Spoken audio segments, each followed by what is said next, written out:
Do you know they're still talking about that flood in many cultures around the world?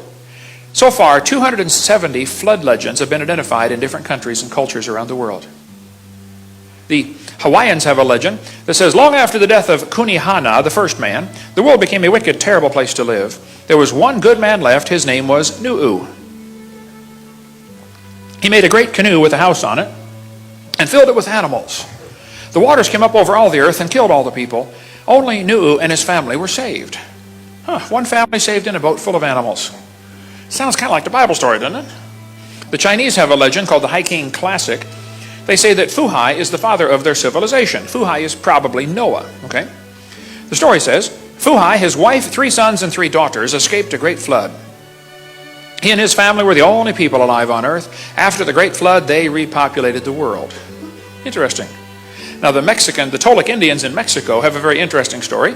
They said the first world lasted 1,716 years and was destroyed by a flood that covered the highest mountains. One family named Cox survived. 1,716 years.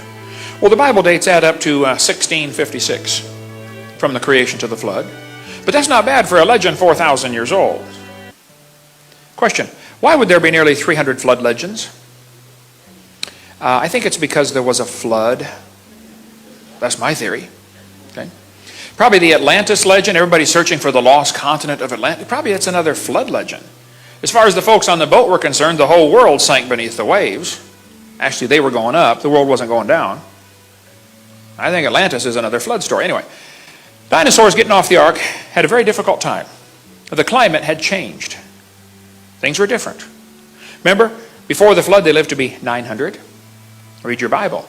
After the flood, they only lived to be 400, and then 200, and then 100. Something changed. Well, for one thing, that canopy overhead was gone. Number 2, the soil was now not loaded with minerals like it's supposed to be to have plants grow like crazy. And the atmospheric pressure was different. The canopy had collapsed. It was gone, I believe. Sunlight was now getting through, radiation, etc. Many more problems in the post-flood environment. Dinosaurs had 2 problems. Number 1, the climate change. Number 2, was probably worse, people hunted them. They killed them. Now, they didn't call them dinosaur, though. They called them dragon. See, the word dinosaur wasn't made up till 1841. So for most of human history, these creatures are called dragons. Did you know dinosaurs not even in the dictionary in 1891? For most of human history, they were known as dragons. Now, dragons are mentioned in the Bible 34 times. People say, why aren't dinosaurs in the Bible? Last night, I'm talking to this lady at the counter at the hotel. She said, well, dinosaurs aren't in the Bible. I said, that's correct. That word wasn't made up till 1841. And if you got the right Bible, that was translated 1611. So, of course, you're not going to find that word in there. Duh. But they called them dragons. Dragons are listed in the dictionary in 1946 as now rare. As the population of people began to grow after the flood, the population of dragons began to go down.